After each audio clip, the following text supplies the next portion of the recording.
विधानसभेची रणधुमाळी सुरू झालेली आहे। सर्वच उमेदवार आपापला प्रचार करताना दिसत आहेत। आज आपण अशाच एका वेगळ्या उमेदवाराच्या प्रचाराचा जी माहिती आहे ती घेण्यासाठी आलेलो आहेत। आपल्याबरोबर विजय नाहटा हे आहेत, जे उमेदवार आहेत अपक्ष नवी मुंबईतून, आणि त्यांच्याबद्दल आपल्याला सांगायला महत्त्वपूर्ण आहे की ते जवळपास सनदी अधिकारी राहिलेले आहेत आणि 30 वर्षाचा जवळपास त्यांचा राजकीय आत्ता जरी अनुभव नसला तरी सुद्धा यापूर्वीचा शासकीय अनुभव आहे। नाहटा सर, आपलं स्वागत आहे साम टी व्हीमध्ये या विशेष मुलाखतीत।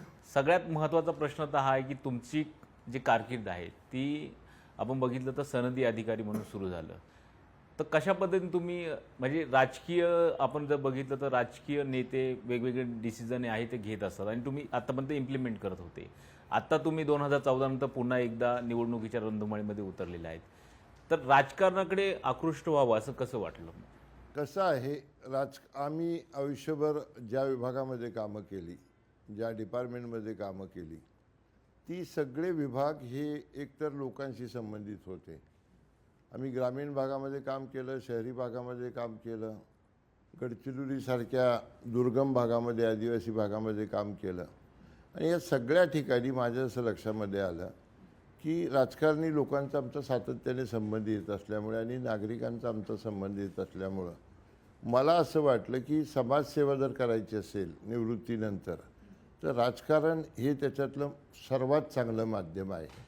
कारण प्रत्येक राजकीय पक्षाचं आपलं एक नेटवर्क असतं आणि त्या नेटवर्कचा वापर करून समाजकार्य करणं खूप सहज शक्य किंवा व्यापक प्रमाणावर तुम्ही करू शकता। तुम्ही इंडिव्हिज्युअल NGO काढून किंवा वैयक्तिक नेत्या ट्रस्ट काढून एखादं काम करायचं म्हटलं तर ते थोडंसं त्याला मर्यादा येतात किंवा अडचणी येतात, पण राजकारणाच्या माध्यमातून समाजसेवा करणं सहज शक्य होतं, म्हणून मी राजकारणामध्ये आलो। नाही, पण तुम्ही आता म्हणाल की समाजसेवा, तर तुम्ही विजय नाहटा फाउंडेशन तुमचं होतं, त्यातून सुरुवात केली, मग त्याची कशी ती कामं पुढे तुम्ही राजकीय माध्यमातून पुढे करणार आहेत का? समाजकारण करत असताना मी शिवसेनेचा उपनेता अनेक वर्ष होतो, 10 वर्ष होतो, परंतु काही कामं अशी असतात की ज्याच्यामध्ये सर्व समाज जो असतो त्याच्यातल्या बऱ्याच घटकांना राजकीय लोक नको असतात किंवा राजकीय त्याला रंग नको असतो। मग अशी कामं करण्यासाठी विजय नाहटा फाउंडेशनची 6-7 वर्षापूर्वी मी स्थापना केली आणि त्या माध्यमातून लोकांची सेवा, ज्याला मी म्हणतो समाजकारण आपण म्हणतो, ते समाजकारण आम्ही चालू केलं। आणि मला सांगायला तुम्हाला खूप आनंद वाटेल की या माध्यमातून विजय नाहटा फाउंडेशनच्या माध्यमातून अनेक कामं या शहरामध्ये आम्ही केलेली आहेत। फाउंडेशनच्या आमच्या व्हॉलेंटिअरमार्फत किंवा पक्षांच्या व्हॉलेंटिअरमार्फत कोणाला ॲडमिशन पाहिजे असेल, कोणाची फी कमी करून पाहिजे असेल, कोणाला हॉस्पिटलला ॲडमिशन पाहिजे, हॉस्पिटलची फी कमी करून पाहिजे असेल, पोलीस स्टेशनच्या काय तक्रारी असतील, गावाकडच्या या लोकांच्या 7/12 उतारा मिळवणं, नाव बदलून घेणं, वारसाची नावं घेणं, त्यांचे रेव्हेन्यूचे डिस्प्यूट असतात। माझ्या हाताखाली, मी इथं डिव्हिजनल कमिशनर होतो, 7-8 कलेक्टर माझ्या हाताखाली होते, त्यामुळे सगळी मंडळी बरोबर किंवा हाताखाली काम केलेली त्या लोकांना आपण सातत्याने मदत करत असतो। अशी खूप कामं विजय नाहटा फाउंडेशनच्या माध्यमातून आमचं युवा मंच आहे, युवा मंचच्या माध्यमातून देखील अनेक कार्यक्रम युवा पिढीला आनंद देण्याचं काम, त्यांना एंटरटेन करण्याचं काम किंवा त्यांना थोडंसं आपण काय म्हणतो त्याला प्रशिक्षित करण्याचं काम युवा मंचच्या माध्यमातून करतो। तुम्ही बोलताना म्हणाल की आता शिवसेनेचे उपनेते होते, आता साहजिक आहे तुम्ही आधी शिवसेना होतात त्यावेळेस शिवसेना एकत्र होती, आता एकनाथ शिंदे यांच्याकडे शिवसेना आहे, तर एक चर्चा अशी आहे की तुम्हाला पाठिंबा एकनाथ शिंदेंचा आहे किंवा तुम्ही एकनाथ शिंदेंचे खंदे समर्थक म्हणून ओळखले जातात, तर अशी चर्चा आहे, तर त्याच्याबद्दल काय आहे? नाही, मी स्पष्टपणाने असं सांगेल की शिंदे साहेबांचा आमचा परिचय मागच्या 10-11 वर्षापासून आहे।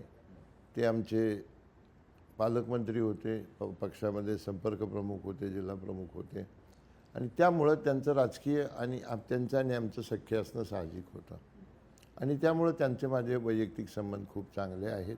नाही, पण आता तुम्ही अपक्ष म्हणून निवडणूक लढतात, अपक्ष म्हणून काय अडचणी आहेत का? कारण की इतर पक्ष दोन जर तुम्ही उमेदवार बघितले तर ते चांगल्या पक्षाकडून आहेत किंवा त्यांना तिकीट मिळालेलं आहे, तर तुम्ही अपक्ष म्हणून त्यांचा कसा सामना करतायत? मी अपक्ष नाहीच आहे खऱ्या अर्थाने, तुम्हाला सांगतो, मी सर्वपक्षीय उमेदवार आहे। तुम्ही या शहरामध्ये जाऊन विचारा, शिवसेनेचे जेवढे सगळे लोक आहेत त्यातले 1-2-4 लोक जर सोडले, सगळे लोक माझं काम करत आहेत। तुम्ही माहिती घ्या, मी म्हणतो म्हणून नाही. मला जवळजवळ इतर सगळ्या पक्षांनी AB फॉर्म घेऊन जा, AB फॉर्म घेऊन जा म्हणून म्हटलं, पण माझ्या कार्यकर्त्यांचं म्हणणं असं होतं की साहेब तुम्ही कुठल्या पक्षाकडून जर उभा राहिला तर आम्ही तुमच्याबरोबर येणार नाही. त्यामुळं मला म्हणजे फक्त काहीतरी आपण विशफुल थिंकिंग नाही, फार मोठा फायदा झाला. आणि सगळ्याच धर्माचे, समाजाचे, विविध भागातले लोक जे आहेत त्यांना मला पाठिंबा देणं उघडपणाने खूप सोपं झालं. सध्या महाराष्ट्रामध्ये एका पाठिंब्याची जोरदार चर्चा आहे की जरांगे पाटील यांचा पाठिंबा. तर साधारण नवी मुंबई आणि जरांगे पाटील यांचा आंदोलनाचा तर खूप चांगला संबंध आलाय, कारण की त्यांचं शेवटचं इथेच त्याचा आंदोलनाचं तर मग जरांगे पाटील यांच्या फॅक्टरचा काही परिणाम या मतदारसंघामध्ये होऊ शकतो. जरांगे पाटील साहेबांनी या ठिकाणी उमेदवार सगळ्यांना फॉर्म भरायला लावले होते तेव्हा दिले होते. नंतर त्यांनी एक धोरणात्मक निर्णय घेतला आणि उमेदवारी कुणी करू नये म्हणून म्हटलं. आणि जसं इथं तुम्ही पाहाल तर हिमाचल भवन आहे, बिहार भवन आहे, हिंदी भाषिक भवन आहे, तामिळनाडू भवन आहे, केरळ भवन आहे, तसं मराठा समाज जो इथं आलेला आहे त्यांच्यासाठी या ठिकाणी मराठा भवन होणं फार गरजेचं असं मला वाटतं. आणि माझा अभ्यास मी तुम्हाला सांगतो की मराठा समाज आर्थिकदृष्ट्या खूप खालावलेला, म्हणजे मेजॉरिटी ऑफ द 80-85%. त्यामुळं जरांगेंच्या भूमिकेशी मी सहमत आहे एक. आणि जे त्यांना आत्तापर्यंत रिझर्वेशन दिलं, आणखी त्यांच्या मागण्या आहेत, ते रिझर्वेशन टिकून राहण्याच्या दृष्टीनं काय अभ्यास करता येईल त्याच्यावर मी विचार करतो. जरांगे यांच्या फॅक्टर बरोबरच एक दुसरा महत्त्वाचा मुद्दा आहे की पुनर्विकास नवी मुंबई असेल की याच्यावरती तुमचा जास्त भर आहे. अरे चांगला मुद्दा काढला मी, तुमचा मुद्दा विसरलो. या शहरामध्ये किमान 3,000 लोक असे आहेत, 3 लाख लोक असे आहेत की जे मोडकळीस आलेल्या बिल्डिंगमध्ये राहतात. त्या लोकांच्या घरं इतक्या वाईट अवस्थेमध्ये आहे की त्याला काय आपण चर्चासुद्धा केली तरी अंगावर काटा येतो.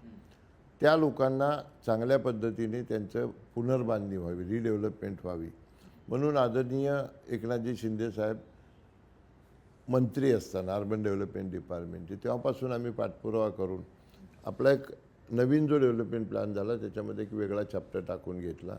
या रिडेव्हलपमेंटसाठी जे जे आवश्यक आहे त्या सगळ्या तरतुदी सोयीच्या आम्ही करून घेतल्या आणि म्हणून आता या ठिकाणी पुनर्विकास चालू झालेला आहे. जस्ट आम्ही वर्कशॉप घेतलं, मी 2 महिन्यापूर्वी एकदा घेतलं की जे जे इथे साधारण एक 2,500 हाऊसिंग सोसायटीज आहेत त्यांच्यासाठी वर्कशॉप घेऊन त्यांना तांत्रिक guidance, legal guidance, administrative guidance, त्यानंतर सिडकोत येणाऱ्या अडचणी याच्यावर मार्गदर्शन केलं. आणि या लोकांचं पुनर्वसन होणं, रिडेव्हलपमेंट होणं ही काळाची गरज आहे. तुम्हाला सांगतो सुदैवानं मी मागे लागून फ्री होल्डचा निर्णय शासनाकडून करून घेतला, त्यामुळे रिडेव्हलपमेंटला थोडंसं पुष्टी मिळाली. आता माझी मागणी अशी आहे की रिडेव्हलपमेंट करताना अनेक परवानग्या लागतात, महापालिकेच्या लागतात, एअरपोर्ट अथॉरिटीच्या लागतात, तुमच्या सिडकोच्या लागतात आणि खूप वेळ जातो. त्यामुळे रिडेव्हलपमेंटला खूप वेळ लागतो. तर माझं म्हणणं आहे की 1 विंडो सिस्टीम करा, 2 महिन्यामध्ये परवानग्या द्या. ते जे गरीब लोक आहेत त्यांना त्रास होणार नाही. फक्त एक याच्यामध्ये मुद्दा सांगतो तर राजकारणाशी जोडला गेला म्हणून या शहरामधला एक जो उमेदवार आहे तो उमेदवाराची रिडेव्हलपमेंटबाबत फार चर्चा केली जाते आणि असं म्हटलं जातं की या उमेदवाराचा या बेलापूर मतदारसंघाशी काही संबंध नाही. परंतु इथे मोठ्या प्रमाणात रिडेव्हलपमेंट होत आहे आणि त्या अशाळभूतपणे आर्थिक ग्रीड ज्याला आपण म्हणतो, काय म्हणता तुम्ही, लालसा, त्या लालसेपोटी त्या उमेदवाराने एका दिवसामध्ये पक्ष बदलून या ठिकाणी कब्जा करण्याचा प्रयत्न केलेला आहे. मग तुमचा विश्वास बसणार नाही, रोज हजारोच्या संख्येने तरुण या शहरामधले आम्हाला येऊन भेटतात इथं कार्यालयात आणि सांगतात साहेब आम्हाला तुमच्यासाठी काम करायचं आहे, तुम्हाला निवडून आणायचं आहे. अरे या शहरामध्ये तुम्हाला माहिती की नाही मला माहीत नाही, एक घराणं असं आहे की त्या घराण्याला स्वतःच्या घराशिवाय काही दिसत नाही. पालकमंत्रीपद आलं मला द्या, मंत्रीपद आलं मला द्या, आमदारकी निघाली मला द्या, खासदारकी निघाली मला द्या, महापौरपद निघालं मला द्या, स्टँडिंग कमिटी चेअरमॅन आला मला द्या. मी, माझा मुलगा, माझा पुतण्या, माझं घर याच्या पलीकडे त्यांची दृष्टी नाही आहे. त्यामुळे या शहराचा विकास होऊ शकला नाही. आणि यांनी म्हटलं आम्ही प्रकल्पग्रस्तांचे नेते, 40 तास मस्त प्रकल्पग्रस्तांना खेळवत बसले, निवडून आले की स्वतःची संपत्ती वाढवली आणि सगळी पदं घरात ठेवून एक कब्जा केलेला आहे. त्यामुळं प्रकल्पग्रस्तांनी यावेळी ठरवलं, त्यांच्यासाठी मी एक GR शासनाच्या मागे लागून काढून त्यांच्या सगळ्या जमिनी घरं रेग्युलराईज केल्या. आयडियल GR आहे. सगळे त्यांनी जे जे मागण्या केल्या होत्या त्या पूर्ण केल्या. करणं गरजेचं होतं, कारण त्यांच्या जीवावर आपण सगळे आहोत. त्यामुळे त्या लोकांचा पाठिंबा मोठ्या प्रमाणावर मिळतो आहे. आणि या घराणेशाही आणि विशेषतः हा जो उमेदवार आहे रिडेव्हलपमेंटमध्ये पैसे मागणार आहे, याच्याबद्दलचा संताप, यामुळं माझी निवडणूक खूप सोपी झाली. तुम्ही प्रकल्पग्रस्तांचा मुद्दा केला, कारण की नवी मुंबईचा सातत्यानं उल्लेख केला की सिडको वेगवेगळ्या एजन्सी आहेत आणि प्रकल्पग्रस्तांचा प्रश्न मोठ्या प्रमाणात असेल. तर तुमचं अपक्ष म्हणून व्हिजन कसं असणार आहे? कारण की प्रकल्पग्रस्तांचे प्रश्न आहेत. नवी मुंबई आंतरराष्ट्रीय शहर होताना दिसत आहेत, एअरपोर्ट येणार आहेत, अटल सेतूमुळे नवी मुंबई जवळ येते. तर तुमचं अपक्ष, जरी तुम्ही म्हणाल की सर्व पक्षांचा मी उमेदवार आहे, तरी सुद्धा व्हिजन म्हणून काय असतं? नाही, बघा, जेव्हा आमदार म्हणून तुम्ही निवडून येता त्या त्या भागाचं प्रतिनिधित्व करता. आणि एकदा आमदार झाल्यानंतर तुम्ही कुठल्या पक्षाचे, अपक्ष आहे का आणखी काय आहे का नॉमिनेटेड, तो फरक नाही पडत. तुम्हाला लोकांची सेवा करण्यासाठी एक हत्यार तुमच्याकडे मिळतं, एक बळ मिळतं, एक कॉन्स्टिट्युशनल पॉवर मिळते. आणि तुम्ही अगदी चांगला उल्लेख केला की एअरपोर्ट आता येत आहे, अटल सेतू सुरू झाला आहे, वॉटर ट्रॅफिक सुरू होईल, अनेक गोष्टी घडतील, प्रचंड क्रांती घडेल एअरपोर्ट सुरू झाल्यानंतर. ते समजून घेऊन येणाऱ्या काळामध्ये होणारे फायदे आणि येणाऱ्या अडचणी, या दोन्हीचा अभ्यास आम्ही ऑलरेडी केलेला आहे. आणि लोकांना तेच अपेक्षित आहे की या शहरामध्ये अभ्यासू, अनुभवी माणूस जर असेल तर आपल्या जीवनामध्ये कमीत कमी अडचणी येतील, जास्तीत जास्त सुविधा मिळतील. एक उदाहरण तुम्हाला सांगतो. पार्किंगची समस्या आजच खूप मोठी या शहरामध्ये. विमानतळ आल्यानंतर प्रचंड वाहनं वाढतील.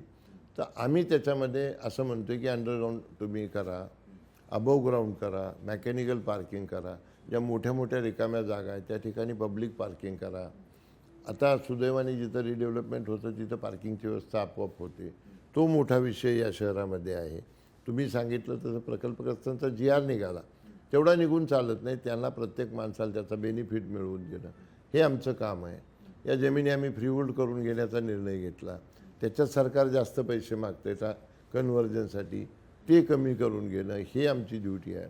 या शहराला एज्युकेशन हब असं म्हटलं जातं. सगळ्या प्रकारची कॉलेजेस आहेत, सगळीकडची देशापरदेशातली मुलं आहेत, त्या विद्यार्थ्यांसाठी लायब्ररी असणं, स्पर्धा परीक्षेसाठी एखादं त्यांची सोय करणं, किंवा ती जी मुलं आहेत, आता तुम्हाला मी सांगतो, नेहमीच सांगतो की परदेशामध्ये जाणाऱ्यांची संख्या खूप आहे. तर परदेशातल्या युनिव्हर्सिटी, तिथली सगळी माहिती देणारं एखादं सेंटर महापालिकेने चालू करणं, त्याची गरज आहे. या शहराला एक वरदान लाभलेलं आहे फ्लेमिंगोचं. दरवर्षी फ्लेमिंगो एक विशिष्ट कालावधीमध्ये लाखोच्या संख्येने येतात. हे एक्सेप्शनल आहे. परदेशात असतं तर करोडोच्या संख्येने लोक गेले असते. आता तुम्ही पाहता कास पठारला फुलं येतात, फुलं बघायला हजारो लोक जातात. तसं फ्लेमिंगोच्या बाबतीमध्ये आम्ही काही व्यवस्थाच केलेली नाही की लोकांना आनंदाने ते कसं पाहता येईल, आनंदाने तिथं कसं जाता येईल. तर ते करणं हे माझ्या विजनमधला एक भाग आहे. मी माझं वचननाम्यामध्ये माझं विजन दिलेलं आहे, कारण मला सगळ्या शहरातल्या गल्लीबोळा माहिती, इथल्या अडचणी माहिती आहेत, काय करायचं ते माहिती आहेत. त्यामुळं विजनमध्ये या गोष्टीचा मी उल्लेख केलेला आहे. माझ्या विजनमध्ये मी असं म्हटलं आहे की या शहरामध्ये 25-30 वर्षापासून सिडकोच्या जागेवर जी धार्मिक स्थळं न विचारता बांधली गेलेली आहे, आता ती पाडता येणार नाहीत. ते अत्यल्प किमतीमध्ये सगळ्यांना देऊन टाका, म्हणजे त्या जागा देऊन ती रेग्युलराईज करून टाकावी. त्याच्यानंतर विमानतळ आल्यानंतर जसं मी अनेक अडचणी सांगितल्या, ॲकोमोडेशन असेल, ट्रान्सपोर्टेशन असेल, पब्लिक ट्रान्सपोर्ट असेल, तसंच पासपोर्टची मोठी अडचण आज आहे. आम्हाला ठाण्याला जावं लागतं, रायगडच्या लोकांना ठाण्याला जावं लागतं. तर मी होम मिनिस्टरला पत्र लिहिलं की ताबडतोब आम्हाला या ठिकाणी पासपोर्ट ऑफिस द्या. तर पासपोर्ट ऑफिस चालू करणं एक आमची प्रायोरिटी आहे. या शहरामध्ये हजारोच्या संख्येने फेरीवाले आहेत, ते फुटपाथवर बसतात. चालणारा नाही त्रास, फेरीवाल्यालाही त्रास, फुटपाथच्या बाजूला असणाऱ्या दुकानदारालाही त्रास. फेरीवाला धोरण ताबडतोब त्याची अंमलबजावणी झाली पाहिजे, हे एक माझ्या याचा भाग आहे. दुर्दैवाने या शहरामध्ये आता इंडस्ट्री मोठी आहे, मोठे मोठे लोक आहेत, एअरपोर्ट येतं आहे, परंतु कल्चर डेव्हलप करण्याच्या दृष्टीनं ते म्युझिक असेल, स्पोर्ट असेल, डान्सिंग असेल, सिंगिंग असेल, या लेखक असतील, कवी असतील, या लोकांसाठी एखादं कल्चरल सेंटर नाही. ते कल्चरल सेंटर ताबडतोब बांधायला पण घेतलं पाहिजे महापालिकेने आणि लोकांची सोय केली पाहिजे. अशा प्रकारचं एक व्हिजनमध्ये मी घेतलं आहे. आणखीन एक या शहराचं वैशिष्ट्य आहे, इथली APMC आशियामध्ये सगळ्यात मोठी. हजारो व्हेकल रोज येतात, लाखो लोकांचे संसार याच्यावर अवलंबून आहे, हजारो माथाडी कामगार आहेत, हजारो व्यापारी आहेत. पण तुम्ही APMCमध्ये जर गेला तर तिथे तुम्हाला अस्वच्छता, गैरसोय, ट्रॅफिक जाम, गंदगी सगळं दिसेल. माझ्या डोक्यामध्ये असं आहे की सोन्यासारखी जागा आहे. म्हणजे एकेका स्क्वेअर फुटाचा भाव इथे असेल मला असं वाटतं 30-40 हजार रुपये स्क्वेअर फूट. या जागेमध्ये पूर्ण रिव्हॅम्प झाला पाहिजे. याचं पूर्ण जसं रिडेव्हलपमेंट म्हणतो तसं मास्टर प्लॅन करून या ठिकाणी आदर्श APMC झाली पाहिजे. आणि माझे जे व्यापारी बांधव आहेत, जे आडते आहेत, जे मापाडी आहेत, जे मापारी आहेत, जे माथाडी कामगार आहेत, जे ट्रान्सपोर्टर येतात, या सगळ्यांच्या दृष्टीनं सोय होणार. रोज यावं लागतं. आंघोळीची सोय नाही, शौचालयाची सोय नाही, स्वच्छता नाही. ते करणं हे माझं एक स्वप्न आहे. त्याला वेळ लागेल, पण तो एक माझ्या व्हिजनचा भाग आहे. अशा अनेक या शहरामध्ये दिव्यांग आहेत खूप मोठ्या प्रमाणावर. मी असताना दिव्यांगांसाठी ETC सेंटर चालू केलं. त्याचा फायदा हजारो लोक घेत आहेत. तशी सेंटर अन्य भागामध्ये करणं गरजेचं आहे, कारण एका बाजूला आहे. ते एक माझ्या याचा भाग आहे. आणि फ्री होल्डचा जो निर्णय झाला त्याचं इम्प्लिमेंट, अशा अनेक गोष्टीत मला सुदैवानं याची जॉग्राफिकल माहिती आहे शहराची आणि प्रत्येक कामाची माहिती. जसं आता कंडोमोनियममध्ये गरीब लोक राहतात, त्यांची कामं होत नाही, त्यांच्याकडे पैसे नाहीत, तिथे अस्वच्छता, लाईट नाही, रस्ते नाही, ग्राउंड नाही. त्या कंपाऊंडमधली कामं महापालिकेने करावं, हे एक माझ्या व्हिजनचा भाग आहे. इलेक्ट्रिक वायर आहेत मोठ्या प्रमाणावर, त्या वायर जमिनीखालून काढणं गरजेचं आहे. गॅस लाईन जिथे आपलं कुकिंग गॅस आहे जिथे गेली नाही तिथं ते करून घेणं.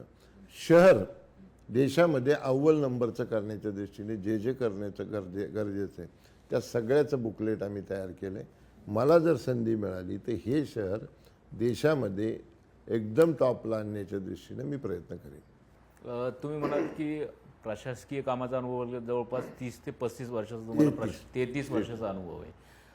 तुम्हाला असं वाटतं का अशा पद्धतीनं डिसिजन मेकरमध्ये तुम्ही गेलात तर त्या प्रशासकीय अनुभवाच्या बळावरती तुम्हाला अजून चांगलं हे पहा, तुम्ही सगळ्यांनाच मान्य करावं लागेल की पॉलिसी डिसिजन घेतल्यानंतर त्याची अंमलबजावणी करताना आम्हा लोकांना प्रचंड अनुभव येतो.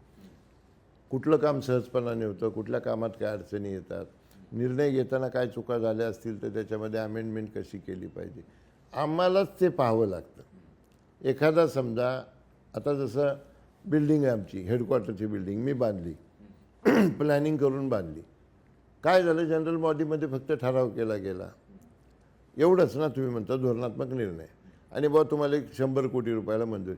पण ईट अँड ईट बांधणं, त्याचं काम कसं चाललं आहे, त्यांना काय अडचणी येत आहेत, प्लॅनप्रमाणे होतं आहे की नाही होत आहे, त्याच्यामध्ये आणखी काही अमेंडमेंट करण्याची गरज आहे का, ते कसं सुंदर दिसेल, हे सगळं आम्हाला करावं लागतं. त्यामुळं हा जो अनुभव आहे, हा अनुभव भावी काळामध्ये कायदे करण्यासाठी, नवीन नवीन स्कीम आणण्यासाठी 1000% उपयोगी पडेल. म्हणजे एखादा अशिक्षित जर प्रतिनिधी असेल, त्याला जी गोष्ट समजायला 1 महिना लागेल ती आम्हाला फार तर 1 तासात समजू शकते. म्हणजे माझ्या जागी कुणीही असता इतका प्रदीर्घ अनुभव तर त्याला 1च तास लागेल. एक शेवटचा असा प्रश्न आहे की राजकीय लढाई आता आपण बघतोय की कशा पद्धतीने महाराष्ट्रामध्ये सुरू आहेत. 2 वेगवेगळे आघाड्या आहेत, महाविकास आघाडी आहे, एकीकडे महायुती आहे. महायुती आणि आघाडी. कौल जो आहे तो साधारण अंदाज लोकांना येताना दिसत नाही, पहिल्यांदाच असं होताना दिसतंय. तर तुम्ही त्या आघाडी किंवा दोन्ही युतींकडे कशा पद्धतीने बघता? नाही, मी आत्ता काय केलेलं आहे, इतिहासात काय झालं, राजकीय काय उलथापालथी झाल्या किंवा भावी काळात काय होईल याच्यावर मी अजिबात लक्ष देत नाही. कारण माझ्याकडे वेळ मर्यादित आहे. माझा पूर्ण फोकस जास्तीत जास्त मतदारांपर्यंत पोहोचणं, त्याला विनंती करणं आणि जास्तीत जास्त मताने निवडून येणं याच्यावर आहे. आणि म्हणून मी माझ्या कार्यकर्त्यांना सांगितलं, गॉसिपिंग करायचं नाही, देशात काय चाललं आहे, जगात काय चाललं आहे त्याच्यावर चर्चा करायची नाही. अन्य पक्षामध्ये काय, आमच्याकडे 2 उमेदवार अन्य आहेत, ते एकमेकांना नेहमी शिवीगाळ करत राहतात. पण एक भाजपमध्ये आहे आणि एकाने काल भाजप सोडून आज भाजपच्या विरुद्ध बोलायला सुरुवात केलेली आणि गंमत आहे, तो विषय राहिला. वडील भाजपमधून उभा आहेत आणि चिरंजीव त्याच्या विरुद्ध जो NCP पक्ष आहे त्याच्यात कार्यकर्ते सेम आहेत. कार्यकर्ते 2 उपरणी, मी जसं ठेवलं 2 उपरणी ठेवतात, एक भाजपचं कमळाचं आणि दुसरं तुतारीचं. कोपर खेळण्यापर्यंत येतात, मोदी जिंदाबाद, ते गमळ बिमळ असं करतात, नमस्कार करतात. जसं कोपर खेळण्यातून वाशीत शिरले एकदम खिशात घालतात, ते काढून दुसऱ्या खिशातून NCPचं काढतात, तुतारीचं, मोदी मुर्दाबाद, मोदी मुर्दाबाद. म्हणजे एकाच घरात मोदी जिंदाबाद, त्याच घरात मोदी मुर्दाबाद. ही नौटंकी आहे. सगळ्यांना माहिती आहे की हे एकच आहेत म्हणून. यांना दुसरं तिकीट मिळालं नाही म्हणून हे नौटंकी केलेली. या नौटंकीमुळं या उमेदवाराचा पराभव 100% झाला. कारण प्रत्येक नागरिक असं म्हणतोय की आपल्याला गृहीत धरतात, हे आपल्याला आंधळे समजतात, हे आपल्याला बहिरे समजतात, हे आपल्याला बिंडोक समजतात. यांना यावेळी धडा शिकवू. आणि तुमच्या काय घरात म्हणजे काय आहे, राजेशाही आहे का आता 300 वर्षापूर्वीची, की सगळं तुम्हाला पाहिजे. काही दिवसांनी मी म्हटलं ना, बाबासाहेब आंबेडकरांनी एक तरतूद करायला पाहिजे होती की जर वयस्कर मनुष्य ॲडल्ट यांच्या घरात नसेल तर 5 वर्षाच्या मुलाला सुद्धा महापौर करण्याची संधी द्यावी. असा कायदा हे आणतील. या घराणेशाहीला लोक कंटाळलेत, यांच्या खंडणीखोर वृत्तीला लोक कंटाळलेत, यांच्या दादागिरीला लोक कंटाळलेत आणि त्यामुळं यांचा पराभव अटळ आहे. धन्यवाद विजय नाहटाजी. हे होते विजय नाहटा. प्रशासकीय अनुभव त्यांच्याकडे आहे, पण आता निवडणुकीच्या मैदानात याआधी सुद्धा त्यांनी निवडणुकीच्या मैदानात उतरून चांगल्या पद्धतीची मतांची टक्केवारी मिळवली होती. आणि आता त्यांना अपेक्षा आहे की सर्व पक्ष केवळ स्वच्छ प्रतिमेचा उमेदवार आणि प्रशासकीय अनुभव असलेला उमेदवार, ज्याला स्वच्छ आणि पूर्ण नवी मुंबईचा अनुभव आहे, त्याला निवडून देतील, अशा पद्धतीची त्यांची अपेक्षा आहे. धन्यवाद. धन्यवाद. देश विदेशातील प्रत्येक घडामोडींचे लाईव्ह अपडेट मिळवण्यासाठी आता साम टीव्हीच्या सर्व सोशल मीडिया प्लॅटफॉर्मला लाईक, फॉलो आणि सबस्क्राईब करा. तसंच सर्व नोटिफिकेशनसाठी बेल आयकॉन प्रेस करायला विसरू नका.